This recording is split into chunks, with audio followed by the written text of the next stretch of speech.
বাংলাদেশে জুলাই বিক্রি বন্ধ করতে হবে সবার আগে।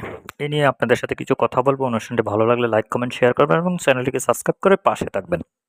আসলে জুলাই আন্দোলনের পর থেকে নির্বাচনের আগ পর্যন্ত বাংলাদেশে জুলাই বিক্রি করে অসংখ্য দল বেনিফিট গ্রহণ করছে, একমাত্র বিএনপি ছাড়া।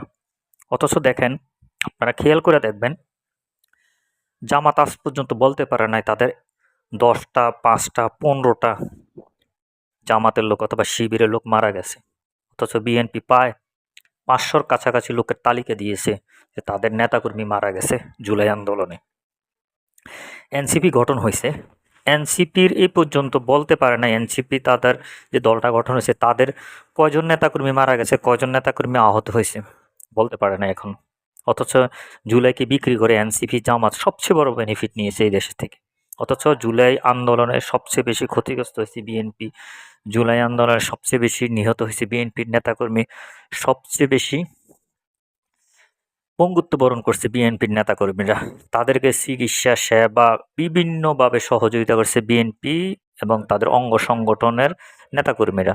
অথচ জুলাইয়ের কোনো ক্রেডিট বিএনপি নিতে চায় না। বিএনপি চায় যে জুলাই আন্দোলন একক কারণ না, জুলাই সবার। কিন্তু এখনও জুলাই বিক্রি করে খাওয়ার চেষ্টা করতেছে কিছু দল।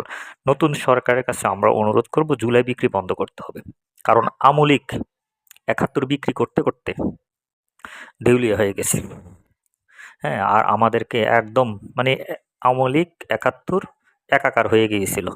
এখনও বর্তমানে জুলাই এবং জামাত, শিবির, এনসিপি একাকার। মানে জুলাই আর কারণ না। সামনের সারির থেকে ওরা ২-৪ জন নেতৃত্ব দিয়েছে, কিন্তু মূল আন্দোলনের কারিগর ছিল বিএনপির নেতাকর্মীরা। অসংখ্য প্রমাণ আছে। এই যে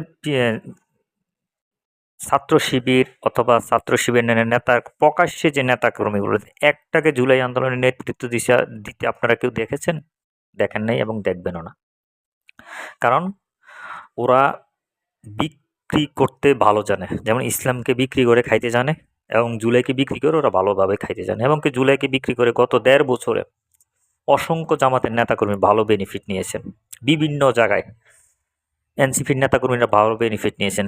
এই জুলাই বিক্রি বর্তমান সরকারকে বন্ধ করতে হবে। আর জুলাই বিক্রি করা দেওয়া যাবে না। অসংখ্য বিক্রি হয়েছে। জুলাই সবার, জুলাই একক কোনো দলের না। এই একক দলের না, এবং বিএনপিটা এককভাবে নিতেও চায় না। বিএনপিও বলে জুলাই আন্দোলন সবার, আমরাও বলি জুলাই আন্দোলন সবার। তাই জুলাই বিক্রি করা বন্ধ করতে হবে সবার আগে। এই দেশে জুলাই বিক্রি আর করা যাবে না। কারণ জুলাই এখনও তাদের জুলাই বিক্রির চেষ্টা চলতে আছে। জুলাই সনদ যেটা আজকে সংসদ ভবনে বিএনপির নেতাকর্মীরা সই করে নাই, অন্যরা সই করছে। কেন সই করে নাই? এটার অবশ্য বাস্তবতা আছে, রিয়েলিটি আছে। এটা অনুধাবন করতে হবে। কারণ বিএনপি বলছে যে এটা এখন সই করার কোনো আইন বহির্ভূত কাজ নাই। অনেকে বলেন যে সংবিধান অনুযায়ী কেন প্রধানমন্ত্রী শেখ হাসিনা, এগুলার কি মাথার ডিস্টার্ব আছে নাকি? একজন সংসদ সদস্য ৩ মাস অনুপস্থিত থাকলে তার সংসদ সদস্যপদ এমনি বাতিল হয়ে যায়। ১.৫ বছর আজকে সংসদ নাই। এগুলো কি বলে তারা?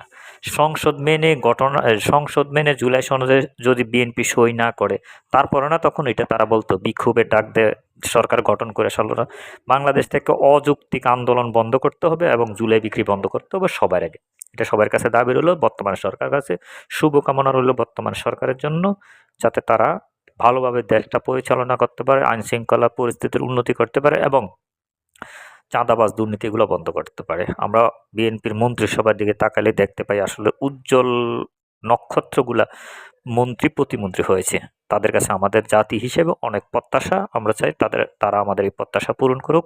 ধন্যবাদ সবাইকে। ভালো লাগলে অবশ্যই সাবস্ক্রাইব করে পাশে থাকবেন।